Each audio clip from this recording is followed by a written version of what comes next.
Good morning and welcome to our Diversity Week keynote presentation, our midweek presentation.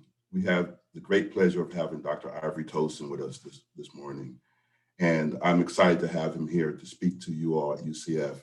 Had the opportunity to meet him in August of this year during one of his presentations. And I was like, I got to get this guy. He's got to come to UCF. And who knew it would be this quick, but we turned it around and got him to be a part of our festivities this week. To introduce him, I have my doctoral student in our office, Alexis Rodriguez. She is going to be leaving us soon, but she is the coordinator of the Career Futuritos mentoring program, and she works with Dr. Cynthia Muniz. And so we're excited to have her introduce our keynote for this morning. So sit back and be ready to be just excited and energized and receive a lot of information from Dr. Toldson. You're on, Alexis. Thank you, Dr. Butler. So Dr. Ivory Toldson is a professor of counseling psychology at Howard University. He's the author of Brill bestseller, No BS, Bad Stats. Black people need people who believe in Black people enough not to believe every bad thing they hear about Black people. Dr. Toldson was previously appointed by President Barack Obama to be the executive director of the White House Initiative on Historically Black Colleges and Universities. Dr. Toldson was named in the Root 100, an annual ranking of the most influential African-American leaders. He was awarded the Equity Champion Award from the New York City Department of Education, Outstanding Alumni Award from Penn State Black Alumni Association, an LSU Legend by the LSU Black Alumni Chapter, and one of the top 25 forensic psychology professors from the forensicscollege.com. So let's give a great big UCF Nights welcome to Dr. Ivory Toldson. All right, thank you so much for the introduction, and thank you all for bringing me to your campus virtually. I have been to the University of Central Florida before. I had a great time, great experience there. Before I get started, I'd like to get a sense of who's here. So the chat box is open. I want everyone to pop in your name and where you're from. I'll start. So you'll see my name, Ivory Toldson. I'm from Baton Rouge, Louisiana. So I see there's about 60 people on the line right now. Just put in your name and where you're from. I'd like to get a sense of who's here. All right, I see you, Tiffany. Mr. Jackson from Milwaukee. St. Louis. Fort Lauderdale in the house. I've done a lot of work in St. Lauderdale. Lake Mary. Okay, they're pouring in now. A lot of Florida here. Baltimore, close to me. New York, long way from home. More New York. Gainesville, Florida. Michigan now, Orlando.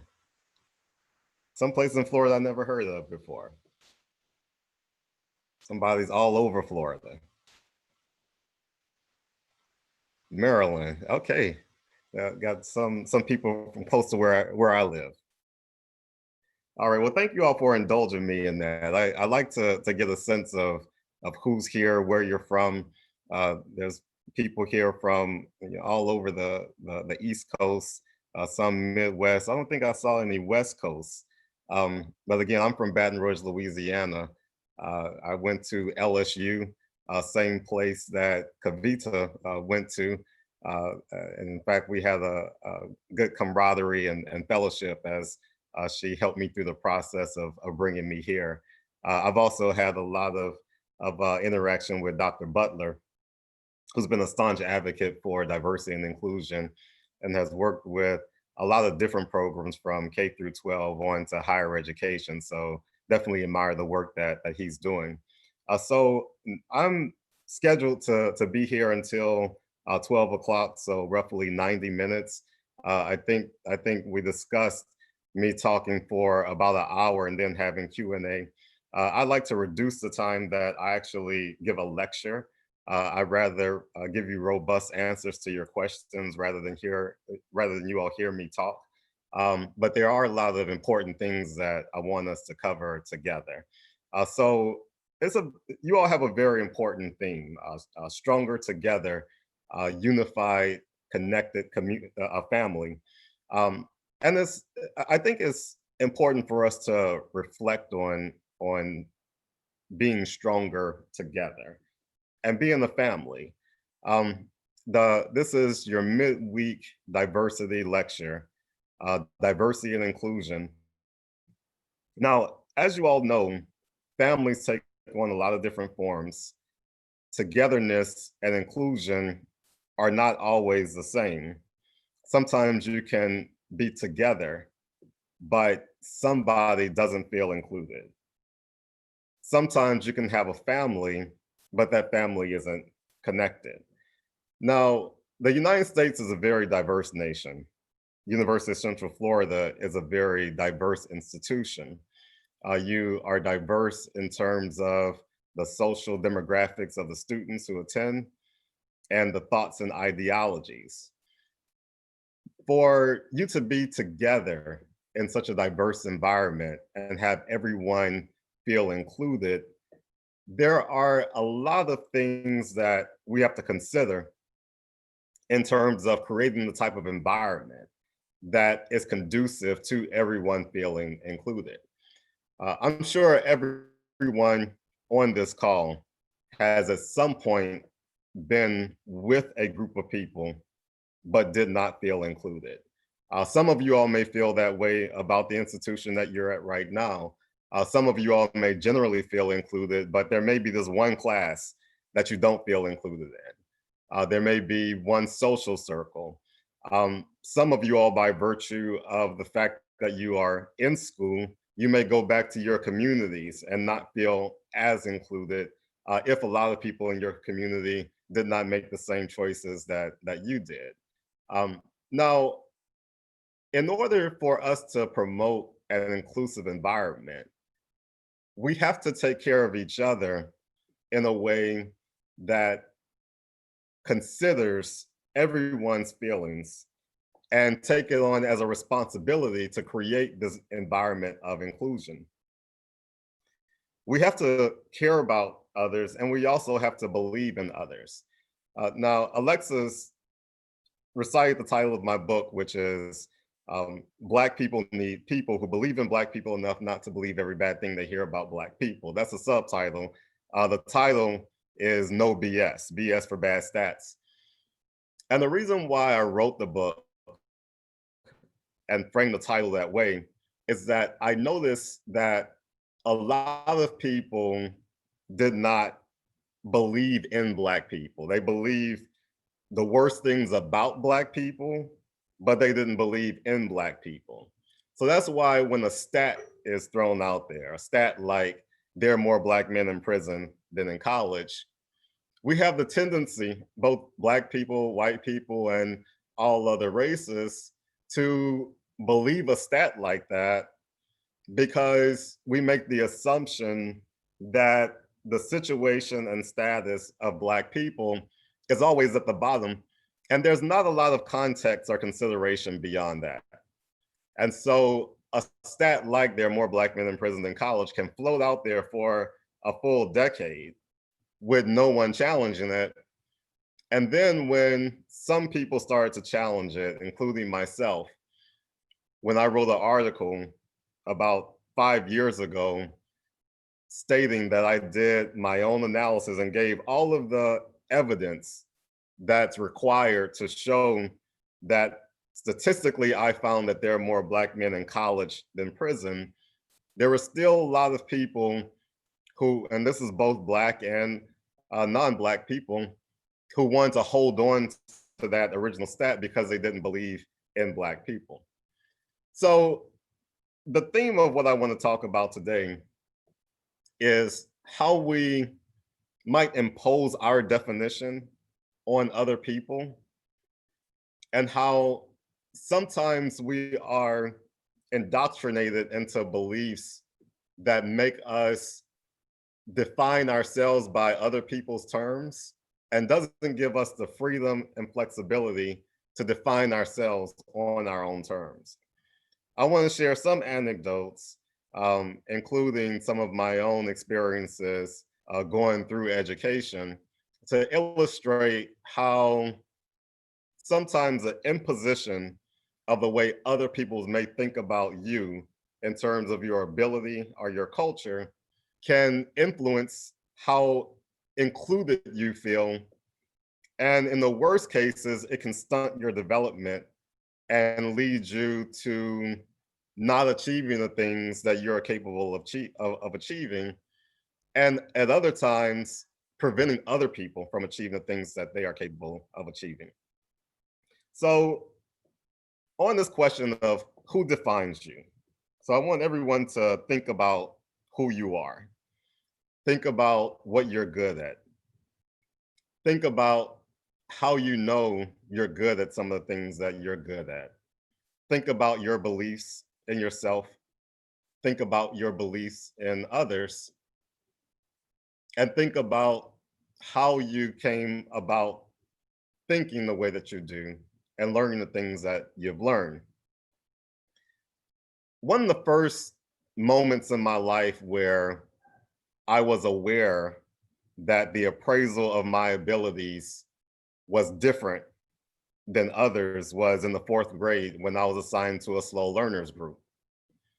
It was in 4th grade when some of the challenges that I had with attention started to interfere with my ability to keep up with what was going on in school. Some of the problems I had with attention had to do with a lot of random things, like this tendency I had to look up and to stare at ceilings and to drift off and imagine different things like the contours and the light fixtures and the dots in the ceiling, wondering how many dots there were up there, if there was any maintenance issues, wondering when it was going to get fixed. So there's a whole lot of things I will just drift off and imagine by looking at ceilings. I did that too much, and I should have been paying attention to my studies. Also, when I was in 4th grade, I started to create characters and stories out of numbers. So when I was supposed to be learning mathematics, I actually had characters that was associated with every number. So 1 was a girl, 2 was a boy, 3 was a boy, and so forth. And all of my numbers had some kind of relationship with each other. It was somebody's mother or father or friend. And I had this whole story going on when I was supposed to be learning mathematics. Now, to my teacher, that meant that I was a slow learner and I needed to be isolated from my class and my peers and my friends and put in a special group, which made me feel not as included as the rest of them. There were other markers that I had growing up, from slow learner to being from a single parent household, to going to a school that was considered underperforming, going to a high school that didn't have college preparatory courses. So there were all these things that defined me in certain terms that would make an objective observer believe that my chances of becoming successful later on in life was lower than someone who had all the trappings of what is objectively considered of someone that would be successful. Now, when you go through your life and you are defined by these things and you are sensitive to the fact that your profile isn't as great as others, then you have the tendency to doubt your own ability. You can internalize that. Even when there are exemplars of success, and oftentimes you have to identify these exemplars of success, those who have done things despite the odds that may be associated with some of your own characteristics. Sometimes that's the only way you can succeed. I remember my first year at LSU, I was sensitive to the fact that I went to a school that may have underprepared me. That was validated by an ACT score that I had that was not as good as most of the students who came in my cohort. And I had an experience early at LSU where I was given the opportunity to work in a junior college, junior division. And in working in that junior college, I had to I had to collect academic profiles for the dean. And in those academic profiles, I remember noticing there were some people with GPAs out of high school and ACT scores that had really good GPAs during their first year at LSU. And it was that experience that helped me to redefine myself from what the statistician said about my chances of succeeding based on that ACT score. So all of us have an obligation to ourselves to try to redefine the things that other people are saying is going to set us up for failure. Now, these are some personal things about me redefining who I am in order to beat the odds. But there are entire demographic groups of people. The entire Black experience really needs to be redefined in such a way as to help Black people and people who are with Black people to believe in Black people. Now, the conditioning and the ways in which we impose a certain definition on the Black experience is deeper than a lot of than we give credit to a lot of times. So just to share some other observations and experiences. As I became more successful, I started to talk to more people in the media who wanted to interview me about the success that I had. A lot of it because of the things I told you all about. A lot of it because of certain things about my profile that made other people believe that people like me don't succeed as often. I remember being interviewed by my hometown paper, the Baton Rouge Advocate, and the reporter said that she wanted to do a story of success. She said that she was tired of writing about all of the young Black men who were in trouble, who were doing crime. And she wanted to write a story about a Black man who became successful from Baton Rouge. I was already a professor at Howard University when I did this interview. And I come back to Baton Rouge to give a speech at Southern University. And so the reporter spent some time with me, went to a barbershop with me and interviewed me in the chair of the barbershop and asked me about growing up and asked me about some of the decisions that I made and how that put me on the right path. And I told her about my experiences working in the prison system.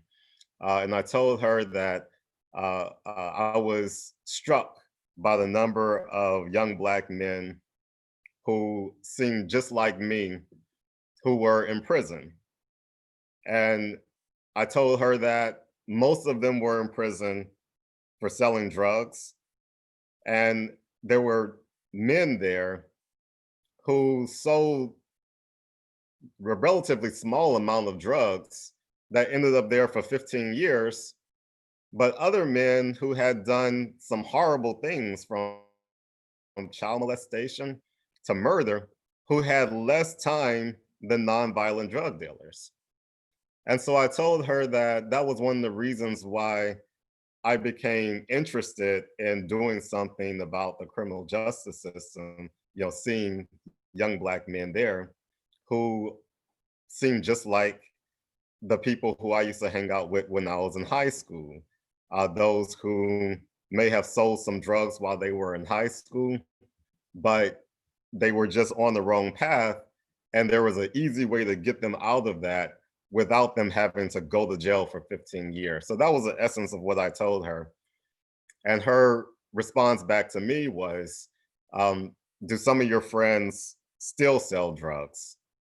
And my response to her was, no. I'm in my mid 30s now. That's when I was in my mid 30s. I'm in my mid 40s now. But I'm in my mid 30s. that drug dealing is a pretty young profession. It's something that a lot of teenagers do. And so when you're my age, typically that was just a bad thing you did as a teenager. And you've either learned your lesson from it, or unfortunately, you ended up with some real problems like getting killed over it or going to jail. But no, none of my friends are still selling drugs in the neighborhood that I grew up in. And so the article came out, had a great picture of me on that story. And when I read the article, and it was generally a good article, but in the first paragraph, it said, while some of Dr. Tolson's childhood friends are still selling drugs on the streets of Glen Oaks, he's a successful professor at Howard University. So after saying all of that, she still couldn't get away from the definition that she had of who we are as Black people.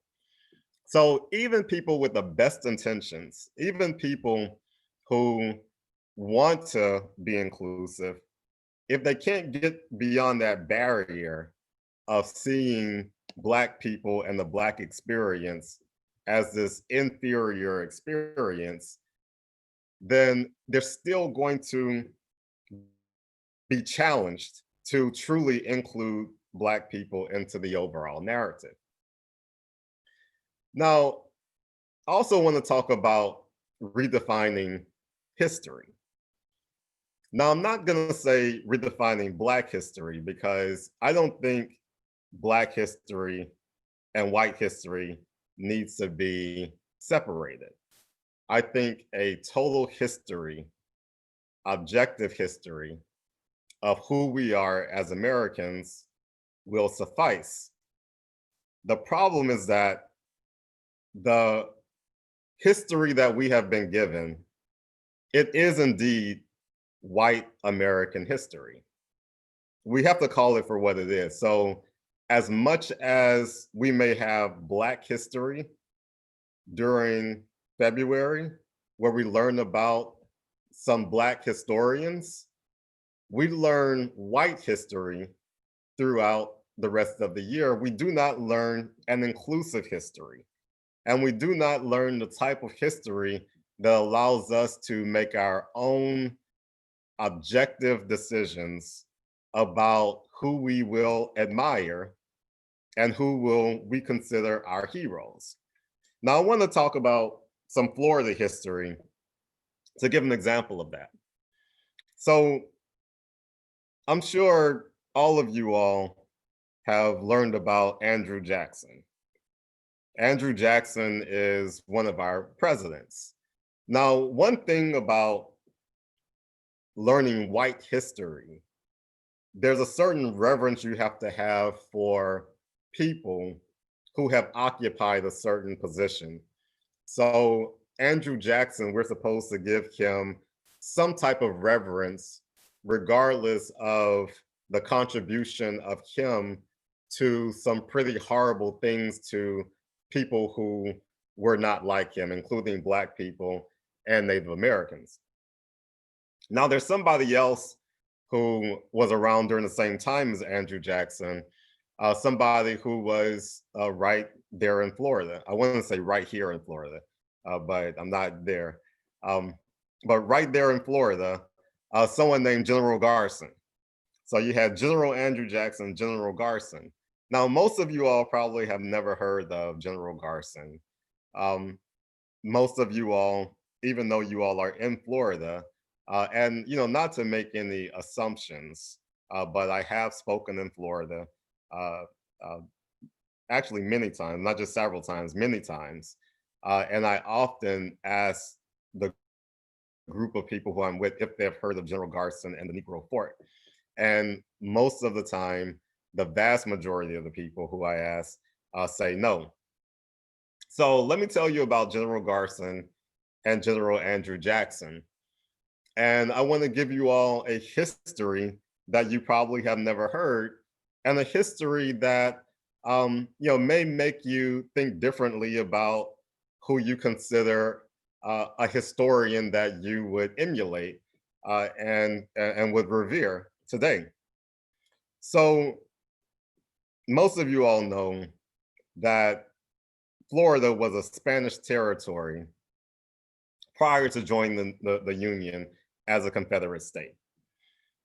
When Florida was a Spanish territory, it was a refuge for Africans who were escaping Southern plantations, much like Canada remained until the Civil War as a place where Black people from the Underground Railroad would often end up because it was a territory outside the United States that was not a slave state.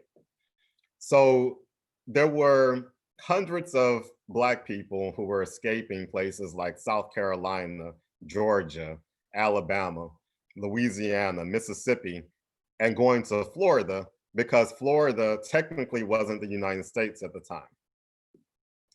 There was a group of Black people, group of escaped Africans who occupied a fort with a cache of weapons that was left behind from the War of 1812. It was left behind by British troops after the War of 1812. And so they reclaimed this fort as the Negro Fort. So there were escaped slaves, escaped Africans who took on command of this fort. They set up cooperative agreements with the Seminoles to protect their land, and they started to cultivate the land, grow crops, raise families. So they were colonizing this area of Florida, which again was not a part of the Union and not a slave state at the time. General Garrison was the one who commanded this fort. And periodically, he would lead missions of other escaped Africans to go to the neighboring states who were keeping slaves, who had Black people in captivity, and he would help them to escape and bring them down to Florida, where they would continue to grow their colony. So there are newspaper articles during that time where they showed the angst and consternation of white plantation owners of this colony of Black people who were settling in Florida and working with the Seminoles. They put pressure on the United States government to do something about it. And Andrew Jackson, as a general in the Army, was tasked to do a reconnaissance mission to see what was going on in Florida, what was the hoopla about with all of these Black people escaping plantations, going there and arming themselves. And so during that reconnaissance mission, they saw a very sophisticated colony of Black people who were well armed, cultivating the lands and living independently. And that became a threat to what was going on in the surrounding slave states. They knew that Florida was a fragile territory, and the Spaniards weren't really willing to fight for it. But they needed some reason to disrupt everything that was going on. So they provoked an action or an offensive from that fort. And so during their reconnaissance mission, after a provocation, the Black settlers ended up murdering a white trooper. And from that, General Andrew Jackson claimed that that was an act of war. And so that was a justification that he needed to go in with the full might of the US Army to destroy what those Black people had created in Florida. From the raid, they ended up killing, murdering 200 Black people and ended up assassinating through a firing squad General Garson. It was shortly after that the United States claimed Florida as their newest slave state, which ultimately joined the Confederacy. And when Andrew Jackson became president, he presided over what a lot of you all have heard of, the Trail of Tears, which is where they resettled mostly Native Americans, American Indians, but also some Black people, and resettled them from Florida all the way to Oklahoma, called the Trail of Tears because of the brutality of it and the casualties that existed.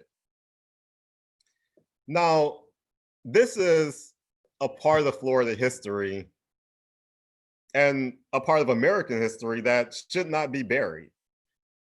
It shouldn't be relegated to an obscurity that you would only learn about if you possibly got a PhD in American history. It should be something that we learn about, and Black children, as they grow up and try to define who they are, they need to be given the option to learn about and to revere General Garson, because they may find his story, in fact, I'm pretty certain they will find his story more pertinent to who they are and more relevant to who they are than Andrew Jackson. And there shouldn't be an attempt to sugarcoat or to indoctrinate students to believing that Andrew Jackson, out of necessity because of his position as a US president in the past, that he has to be revered. So an objective look of history is important to the redefinition of history to be more inclusive in what we do. Now, Black people continued beyond General Garson and the Negro Fort to establish a home in Florida. A lot of you all know about Rosewood and how a community of Black people were establishing businesses and home ownership, property in 1923, and it was destroyed in a massacre over an unsubstantiated claim of rape. It was because one person claimed that a Black man raped a white woman, that they killed, murdered, and destroyed Black men, women, children, and businesses.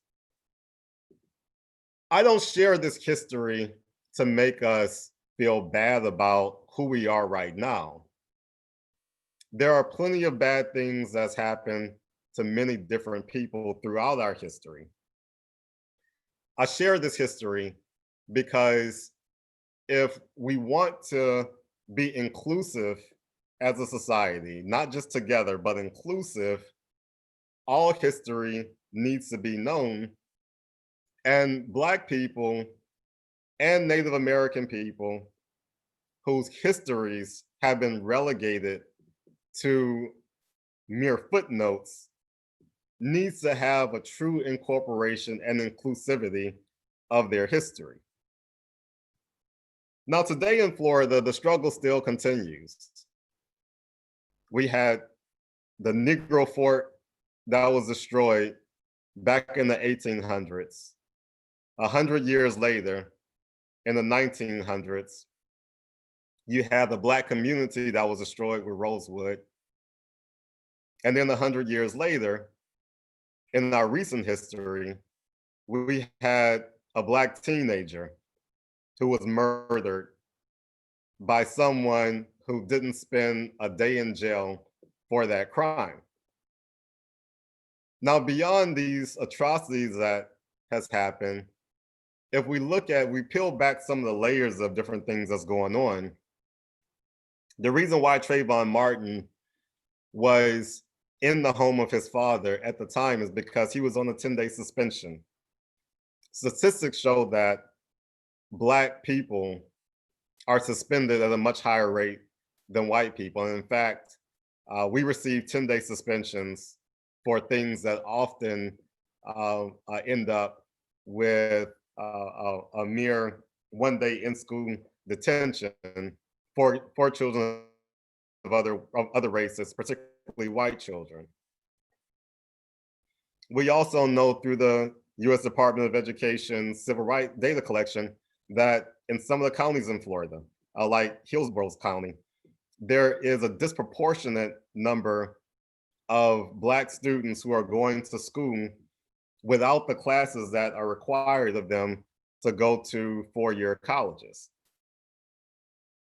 So before Trayvon Martin was a victim to a vigilante, he was a victim of miseducation. He was also a victim of gross disparities in our education system. And as people who are in the process of becoming educated, it is up to you all, and it's also up to me to try to challenge the status quo so that the generations who are coming behind us will truly live in an inclusive society, because society right now is not inclusive. But in order to do that, it's essential that we know our worth. We have to be in a position to define ourselves for ourselves, to define history for ourselves, to define others in a way that demonstrates that we care about them and that we believe in them. Recently, I met a graduate of a historically Black college, and he was an advocate of HBCUs. His name was Robert Clayton. He was a lawyer. And when he gave me his business card, it was in a plastic sleeve, and it had a football card, a playing card on it, attached to his business card.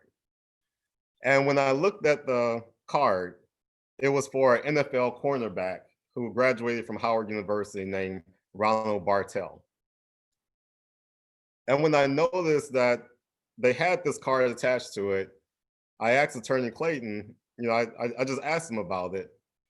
And he said that, he likes to give a little history when he gives out his card. So every time he gives out his card, he also gives a playing card that has an HBCU professional player, athlete on it. And so just out of a little levity and humor, I looked up the card on my smartphone and found that the card that he gave me was worth $1.50. And so I lamented in that and told him this was the most valuable business card that anyone ever gave me because this card, had this value. It had this appraised value. And so he found that kind of amusing. And so he gave me another one. And he said, check this one out. And so he gave me another business card with another card attached to it. That one had a Morgan State University graduate on it named Marvin Webster. So I looked that one up, and the value of that one was around $97. Now, I share this with you because those cards had two different values. One was $1.50, another was $97. But both of those values was what would be considered an appraised value or an assessed value. The true value of those cards is not anything that you can measure or pull up on your smartphone. The true value of those cards will only be known by the people who care about those people and the people who believe in them. So that card that is appraised or assessed at $1.50 might be invaluable to someone who knew and loved the one who's represented on it. All of us also have an assessed value. And it's unfortunate that we have these assessments imposed upon us. But all of us, when we started at University of Central Florida, our value already went up. If you drop out, your value will stay kind of static. And if you graduate, then your assessed value will go up some more. And so everything you do from the GPA that you earn and the GRE scores that you do, or the MCAT, or the LSAT, all of that's going to increase your assessed value. And so external observers are going to use these measures in order to define your worth. But that's not your true value. And so your objective is to not have a value imposed upon you by external forces. Some of the things that may make your assessed value go down will actually make your true value go up. If you had to take some time off from school to care for a sick mother, your assessed value may go down, but your true value has gone up because you've done something that helped your family. And then once you go back to school, you'll have that experience of care and love. And so your true value will go up. So it's vitally important that we understand who we are and to not measure ourselves by others' terms. Final anecdote I want to share. I recently watched the docuseries about Pablo Picasso. Picasso is a Spanish painter whose collection of artwork is probably has the highest appraisal ever. He sold art, or some of his art has sold for up to $100 million. It talked about his life, or it showed his life early on when he was being trained as a classical European artist. And he was trained in the classical tradition of representing a subject that was almost identical to how they looked in real life. And he found that to be incomplete and not very inspiring to him.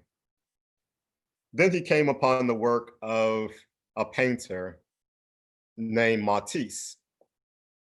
Matisse's work looked a lot different than classical European art and the work that he did. And he admired Matisse's work so much that he became embarrassed by his own. In fact, they were at the art show at the same time.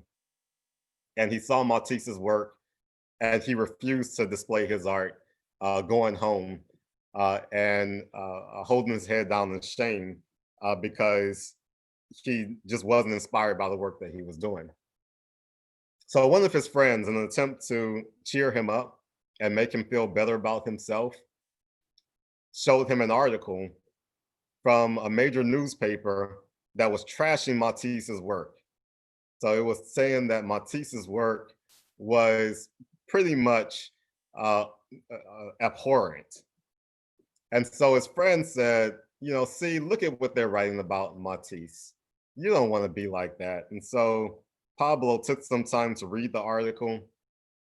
Then he slammed the article down and says, I want people like that to say stuff like that about my work. So what his friend saw as an insult and what the authors meant as an insult was actually something that made Picasso want to be like Matisse more. And eventually he got a chance to see Matisse, and Matisse gave him an African statue and told him, this is where I get my inspiration from. See this African art? Africans aren't trying to do the things that photographers will always be able to do better. They're not painting life, they're painting dreams. So these exaggerated eyes, the contortions, the big lips, all of the exaggerated and surreal features of the art was something that was revolutionary and something that Europeans should start to incorporate into their own work. And that's what Picasso did. So if you're familiar with Picasso's work, you'll see that African influence. So I share that because a lot of you all will be scrutinized negatively for defining yourselves on your own terms. But you have to understand that sometimes criticism from the right people is actually something that you should celebrate as opposed to cower away from. Right now, all of you all have the opportunity to define yourselves for yourselves, to chart your course, and to make things better for other people. You have that opportunity, but it doesn't come without a struggle. We need people out there who won't just accept the status quo. We need people with a kind of compassion for others and a belief in self in order to make a difference. You all are in one of the greatest states with one of the greatest histories in the United States, but a lot of people don't know that history. A lot of people don't know that fugitive Africans once formed an advanced maroon colony right there under the leadership of a Black general in the 1800s. A lot of people don't know about the sophisticated communities of Rosewood in the early 1920s. A lot of people don't know about all of the student activists who took on some of the worst actors in the United States in order to advance social justice. And so you all have a legacy that you may or may not know right now, but it's that legacy that will enable you to change this world and make this a truly more just and inclusive society. So I'll conclude my lecture there and look forward to your questions.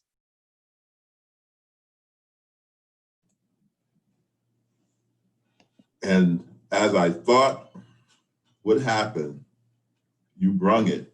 And I so appreciate you again for the knowledge and the expertise that you bring.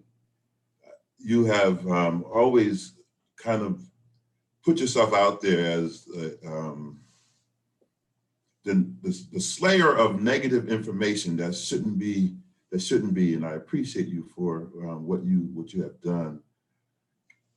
So I guess my first question to you is, first of all, how did you respond to the reporter in that article?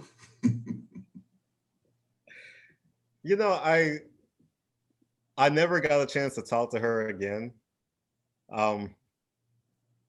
Now, one of my most popular headshots came from that article, so I did appreciate that. So, You got to give it up for the photographer. yeah, so I got to give it up, and maybe it's because I had that good that good haircut right after. That fresh cut. Yeah, that fresh cut from the barbershop at Southern University. So I never got a chance to respond to her, you know, or ask her about it. I was really confused though, because I was, you know, so, you know, under no uncertain terms, I told her that my friends were not still selling drugs, and she still wanted to hang on to that narrative.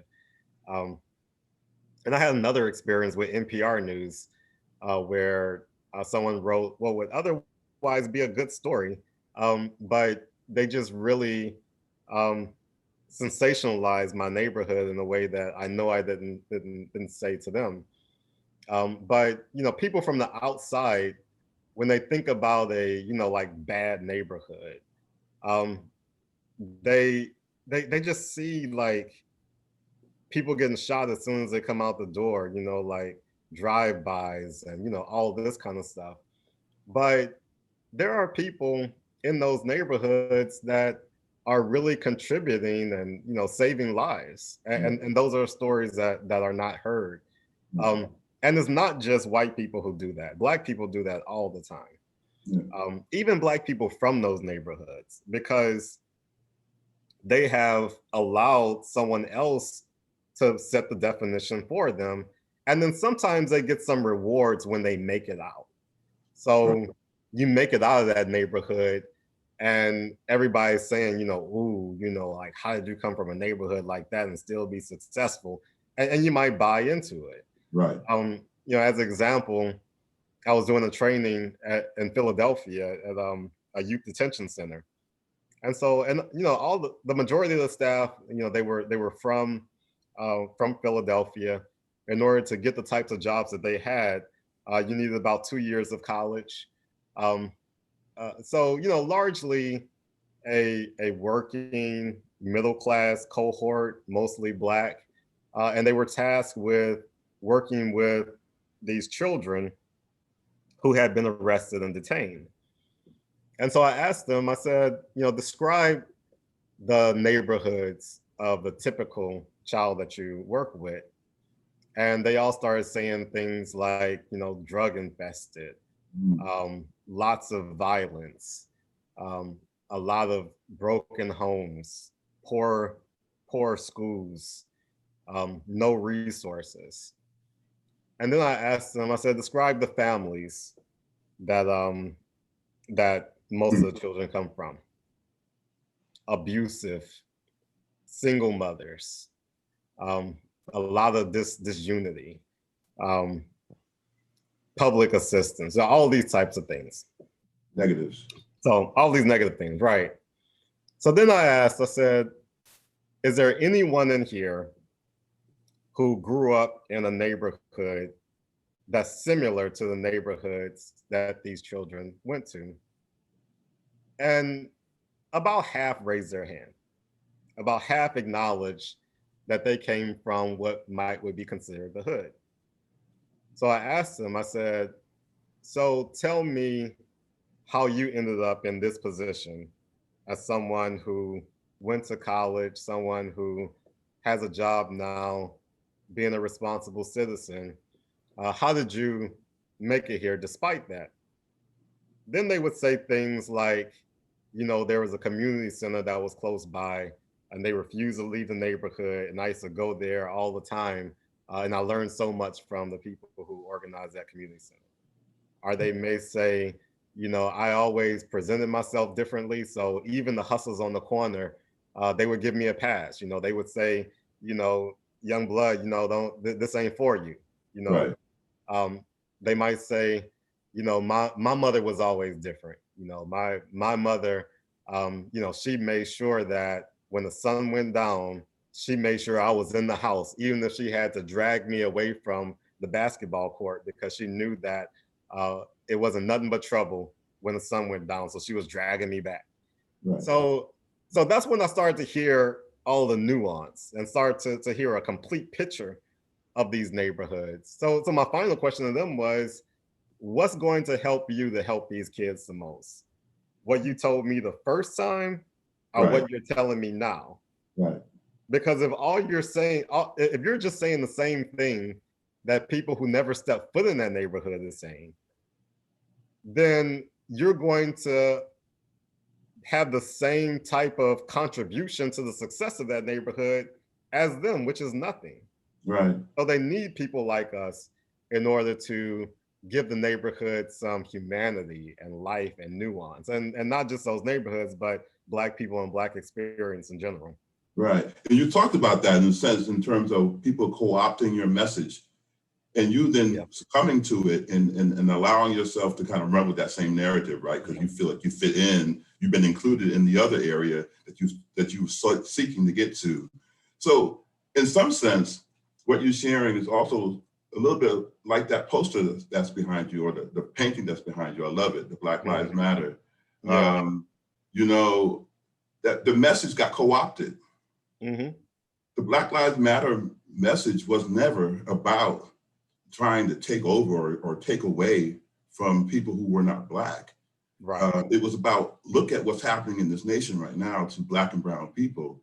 Look what's happening in Florida. The story you just shared about our history and where we come from. Yeah. Those people know that, stand on that, understand what their ancestors have been able to bring to them. Yeah. And share that narrative, have that in your psyche as you continue to move forward, and not those negative stories, right? Those bad stats as you share. So can you talk a little bit about how that is kind of connected to the Black Lives Matter, the co-option of it, if that's even a word? Yeah, definitely. So most Black people remember where they were when they found out that George Zimmerman was not going to go to jail. That was a moment for us that was similar to how the generation before us, the generations before, the X generation, felt when when Emmett Till was murdered. Right. That was our moment. And my mother is about the age, she's about 2 years older than what Emmett Till would have been if he would have lived. So she remembers being in college when Emmett Till was murdered. And she had sisters that was the same age as Emmett Till and some younger than Emmett Till. And when we think about the people in this nation, 30% of white people who are living right now were living when Emmett Till was murdered. Now, when you ask someone like Donald Trump, who was living when Emmett Till was murdered, if you ask him, where were you when Emmett Till was murdered? How did that make you feel? I'd be interested to see what he says. Most of them, that was not anything that they cared anything about. Right. And I lost you, and I think that you may have. Emmett Till is the generation that we today call.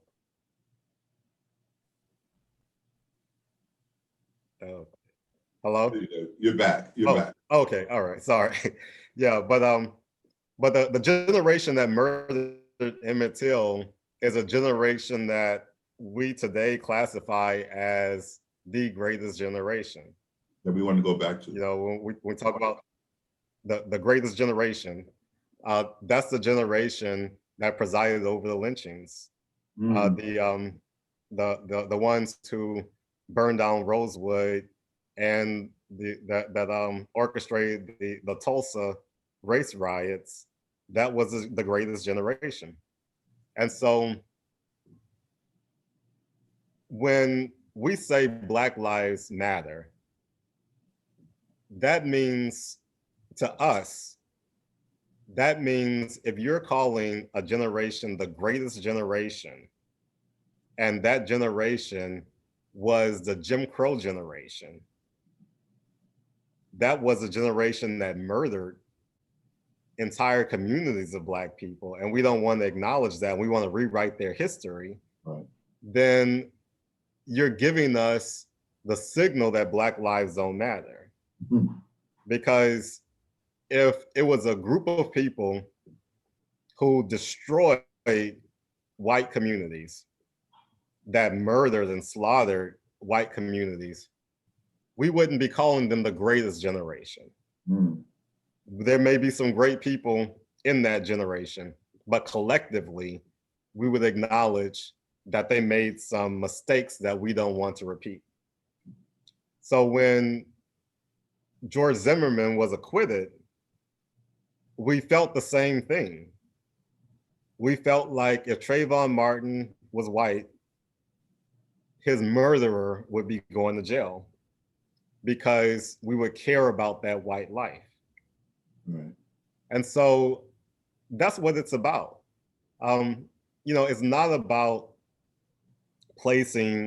valuing one life over another. It's trying to bring some balance to an insinuation that certain lives don't matter as much as other lives. And so that's the issue that we have to get past. Powerful. You make me think, back to that time. And I remember driving up what is known as 417. I was living in Kissimmee at the time when the verdict was kind of announced. And I was driving to UCF actually, and I'm driving and I just start crying. I just start crying while I'm driving, right? Almost to the point where I probably need to pull over. And I just thought to myself at that time that we just Black men just don't matter. We just don't matter. That was what was going through my mind at that time. And so you just brought it back to me again, that it was a hard thing to live through and not be able to express why I felt the way that I did, right? And why it was desperate for us as a community to be seen as better and included in a part of what we were doing, and so it bothers me when I see the message get co-opted. It bothers me when you tell me about General Garson and you tell me about all these other things, because I know about it. It's in the back of my head, but it's like, man, all these atrocities that happen to Black and brown people over the years and constantly, and we're always talking about our resilience and what that means. And so what does resilience mean to you? And you look at us as Black folks. Yeah. Well, I mean, as Black people, we have to be resilient every day because, daily we have to grow up with the realization that systems are not set up to accommodate us in a way that that they are accommodating others. And so, it takes resilience to get through all of these things. But, resilience means to, not only do what you need to do for yourself to redefine your own experience, but it's also to help others along the way and to paint a clear vision of what the world should look like, which isn't a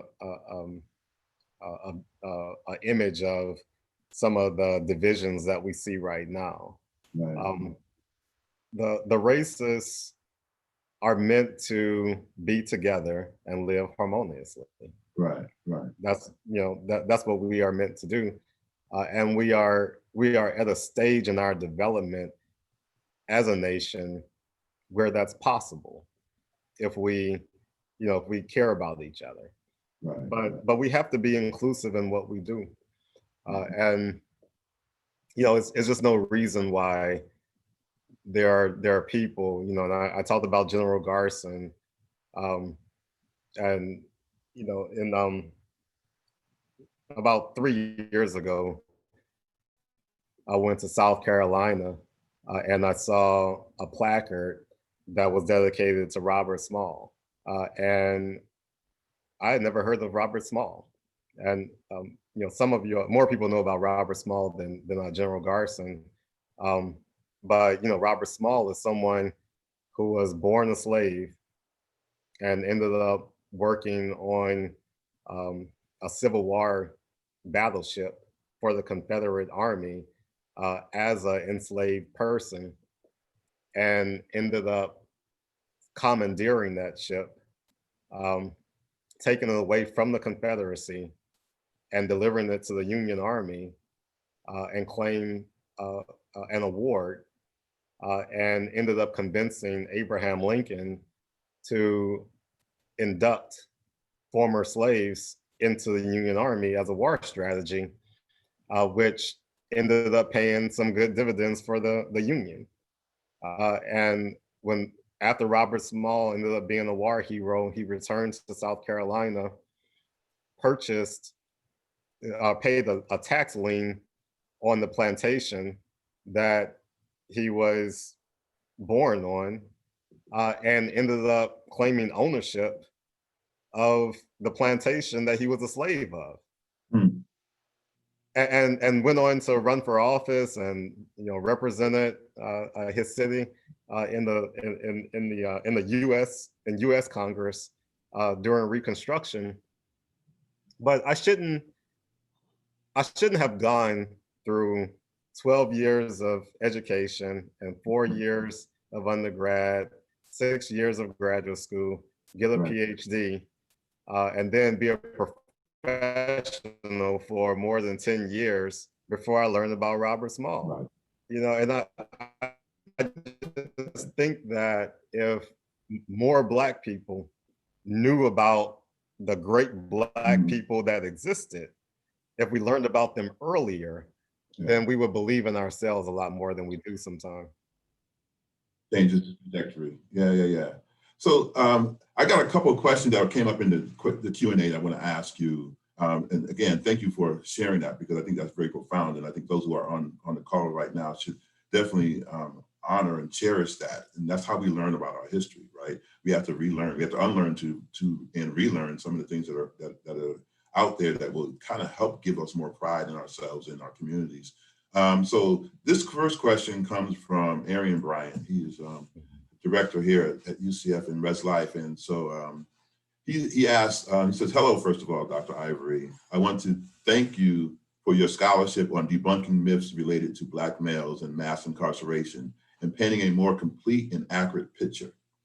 What can we gather from the available data when the myth or question is framed differently? What is the picture we see when we look at the numbers of Black males under correctional review, prison, jail, parole, and probation, compared to Black males that are actively enrolled in accredited institutions, part or full-time, progressing towards degree attainment? Okay. Yeah, so that's a good question. The part of this question I want to focus on is a complete and accurate picture. So understand that the complete and accurate picture cannot be achieved through numbers alone. One of the things that I stress in the book is that a lot of times we use numbers to understand people, but we have to use people to understand numbers. So with the stat, there are more Black men in prison than college, that made us feel a certain way because it made us think something about the status of Black men. Either Black men were more prone to criminal activity, or the criminal justice system was unfair towards Black men. And depending on your ideology, you thought one thing or another, but the stat was basically what it was. Then when I debunked that and showed evidence that there are more Black men in college than prison, in fact, a whole lot more, about 700,000 more, a lot of people wanted to flip that and suggest that I was insinuating that things weren't as bad for Black people as we thought. That's not what I was doing. And there were both white people and Black people who was making that argument that I was either denying the realities of what was going on, are the ones that believed that they kind of gave a sigh of relief and just became comfortable with the notion that things weren't as bad as they thought it was. Right. That's not the point. The point really is that complete and accurate picture. You don't know something just by calling out a stat, one way or the other. If you say there are more Black men in prison than college, which is wrong, you don't know anything. But if you're just saying there are more Black men in college than prison, which is right, you still don't know as much as you need to know, even though that stat is accurate. People who talk about the school to prison pipeline and mass incarceration, they need to know about things like Correctional Corporations of America. They need to know about private prison industries. They need to know about Unicor, the prison industry that contracts with the Federal Bureau of Prisons that have these factories beyond prison walls. They need to know about conspiracy, possession with intent to distribute crack cocaine. They also need to know about the disparity between schools that educate most Black children and predominantly white schools in having the types of math and science courses that they need to go to college. They need to be able to disaggregate the whole issue of Black men who are vulnerable and their risk of going to prison and those Black men who are striving to go to college. They need to be able to deal with those two things separately and independently. They need to not look at every Black male high school student as someone with one foot in the prison system, because there are a lot of nerdy Black boys who ain't nowhere close to prison, Right. but they need guidance because they go to a school that don't have physics, don't have calculus, don't have ACT prep, don't have any of that, Right. and they need us. And then you have those corner boys that could also go to college with the right with the right guidance and where the schools would never treated them right. So, you know, we can go on, but Yeah. I just want to focus on that complete picture. You know, we can interrogate the numbers all we want, but until we get the people, we won't have the complete picture. Right, about the heart. Yeah, definitely. So another question that is in the chat is, or the Q&A is, and anybody who has any questions, please feel free to put them in there. Why do you think that the media needs to spin positive Black stories or organizations like BLM, Black Lives Matter, to be something negative? There seems to always be resistance when African Americans try to make positive changes in their own communities, i.e. MLK was villainized during the civil rights movement. Who benefits from those stereotypes or these stereotypes and negative narratives? Yeah, that's a really good question. And you know, really the theme of what I talked about, you know, captures this tendency to take things that are positive and Black and spin it into something negative. And I think it's because we aren't as far removed from history as we think we are. I already talked about the fact that you know, Jim Crow was within a lifetime of a good chunk of the population, and so this country has a recent history of positioning white people for success at the expense of the success of Black people, Black organizations, and Hispanic and Native American and other groups that aren't fairly represented. Have we gotten better? Absolutely. There was a time in recent history, in the memories of people who exist right now, where it was legal to discriminate against Black people. A lot of people in our history, recent history, have fought hard to make those things illegal, to make Jim Crow illegal. But it's a transition period.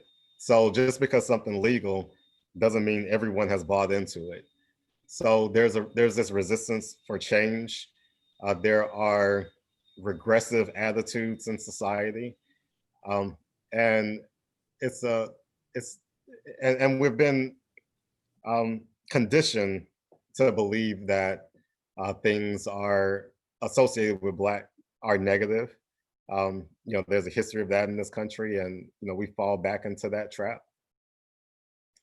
And so, and there's also this tendency to dumb things down and simplify things. There's a lot of nuance that needs to be understood about our organizations and our history.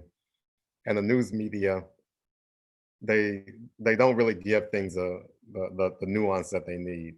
And so they end up having to dumb things down into either positive or negative. And you know, it's you know, kind of like the news article that was done about me that I gave the example of. They need to give a positive story about a Black man because she had been doing all these negative stories. Right. But you know, she could have also done a positive story about some of the Black men who are still in those communities, who had some problems and who got out of it. That's And the kind of understanding the nuance that, context of the barbershop, right? The fact right. that you brought her to the barbershop was just phenomenal, right? Yeah, yeah. And I guess for, I was a communications major when I was an undergrad. And so it was like, if it bleeds, it leads. And Yeah. so therefore the Black community is bleeding, and so many Mhm. people are saying, look, we're tired of bleeding. We're tired Yeah. of bleeding. Mhm. So I'm not getting any other questions in the Q&A. I would hope that there would be some others that would, but can you talk a little bit about, so this work is daunting, right? You are out here and doing this work, sharing this narrative to believers and non-believers, right? And people that hopefully you're converting to kind of understand that, you didn't learn the entire history, right?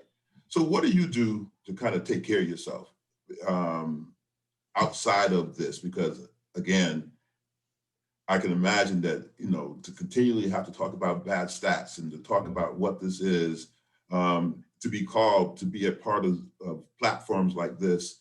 What do you do to kind of, take it in? What's your tribe, and how do you kind of keep yourself re-energized to do this work? Yeah. Well, tribe is an important concept, and surrounding yourself with positive people is very important. Um, Clarifying your values is also important, and understanding what is really important. At the end of the day, my family, my children, my mother, those are things that really matter and mean something. And so you have to be able um, to have that thing that you put first before anything else, and then it gives you a healthy perspective when you're doing the difficult work of dealing with um, some pretty challenging social problems. Right. But I will say that everywhere I go, I meet positive people, and I meet people who are doing some outstanding things, and that gives me hope. Um, it may be selective abstraction, because you can selectively extract either negative or positive things. Um, and what I do is I choose to extract the things that give me hope, and elevate the meaning of that above the things that may disappoint me. Right. So can you give us some history about the picture that's behind you? I think it's on your right side, the Black Lives Matter. I mean, I like that. I need that in my collection. Yeah, the artist, her name is Yamoja Smalls. Uh-huh. She actually has a PhD in psychology. Okay. And she has a website and an Instagram page, Yamoja Okay. Smalls. Um, but yeah, Get that. I like that one too. Well, you have to email me that website, and get me linked into that. That would be pretty cool. Yeah. So the other question I wanted to ask is with regards to your work with the Obama administration, and what do you see as the outcome of the things that you put in and the time you put into that narrative? Yeah. Well, I was executive director of the White House Initiative on HBCUs. A very rewarding experience. There are 4 HBCUs in Florida. There's Florida A&M University, Edward Waters, Bethune-Cookman, and Florida Memorial University. And so we work with all of those institutions, as well as the 90 plus others. So collectively, it's about 100 HBCUs. But we help them to get access to the resources in the federal government. One of the new things I added to the program is I thought students needed to have more of a role in that project. A lot of times we were talking to university presidents and university administration, but I thought there were some things that we could understand about the institutions Mhm. that could only come from a student. And I also wanted the students to have the opportunity to leverage a relationship with the White House for their own, as they grow professionally. Right. And so I started something called the White House HBCU All-Stars. And so we had a student representative from all of the universities, and they acted as liaisons to the White House initiative Right. from their universities. And so that was very rewarding. I still keep in contact with a lot of the students who participated in that program, and they're off doing some outstanding things now. Right. So there's this thing that happens on college campuses, especially with recruitment of students to our campus, recruitment of faculty and staff to our campus, in terms of trying to be more inclusive, and creating an environment where people feel welcomed and they could be a part of this place. When you think about it in terms of the hiring practices, are there thoughts that you have in terms of what search committees could be doing to kind of improve their ability to kind of step away from implicit bias or unconscious bias or whatever it is that's at play that stops these individuals from bringing people in? A lot of times when you have someone who comes from an HBCU, it's seen as, okay, you went to HBCU, but that's more of an inferior college. That's not like Princeton. That's not our Yales of the world. What would you say to those who are hiring and trying to bring more people into their community, how to kind of see the in value, again, it goes back to the heart, right? See the value that comes from individuals who graduate from HBCU. Yeah, well, I think you said the key word, which is bias.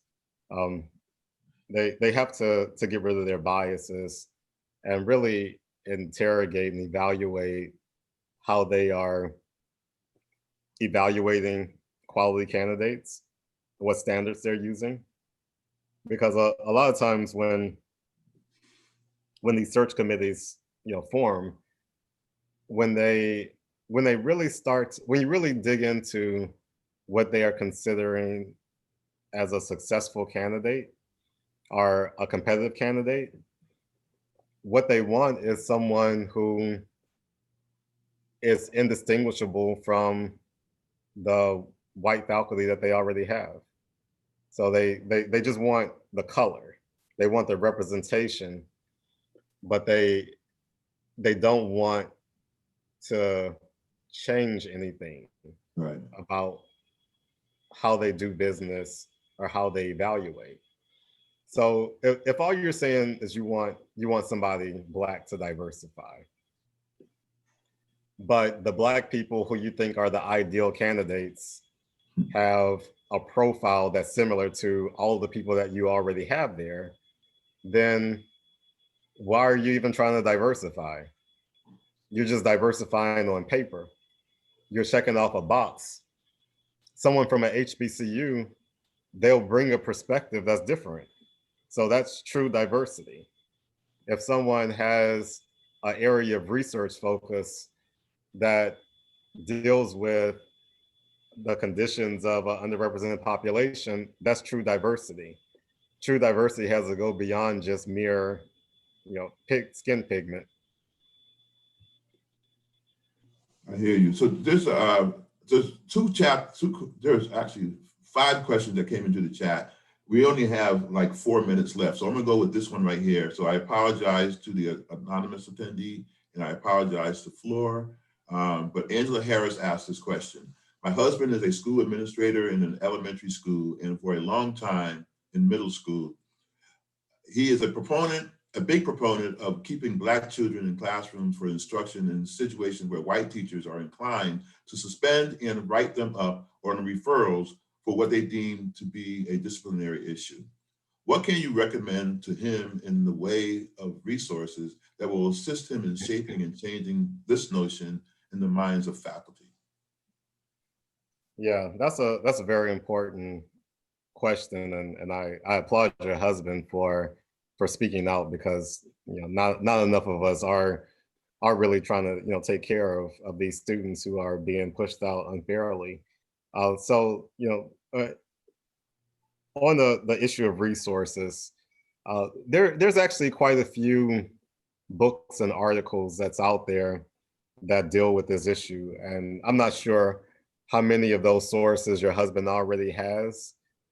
Most of them are pretty easy to get through Google Scholar, but I would suggest him arming himself with these articles, and a lot of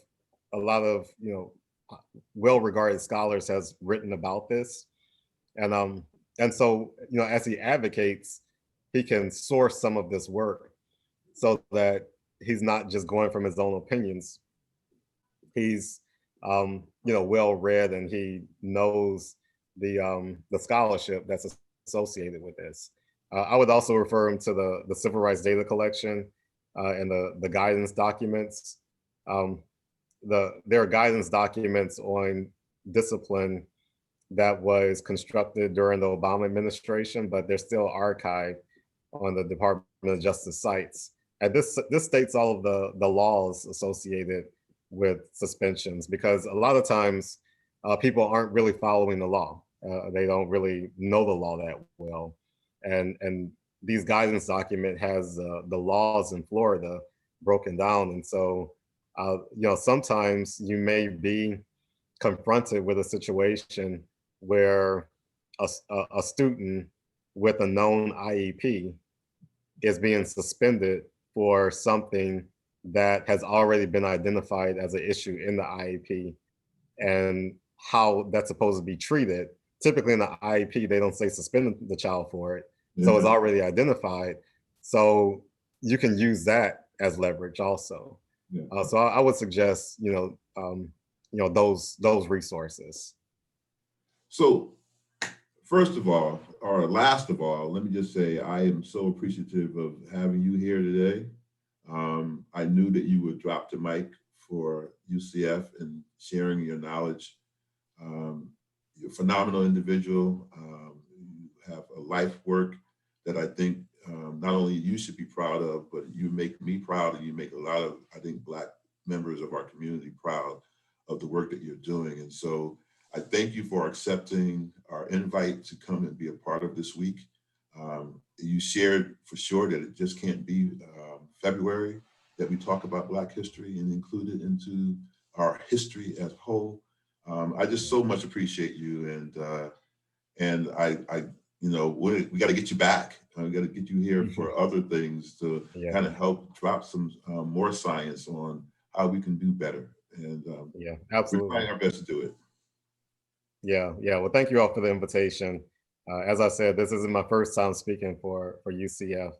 And I really enjoyed my trip to the campus, and got a chance to meet some administrators there while I was there.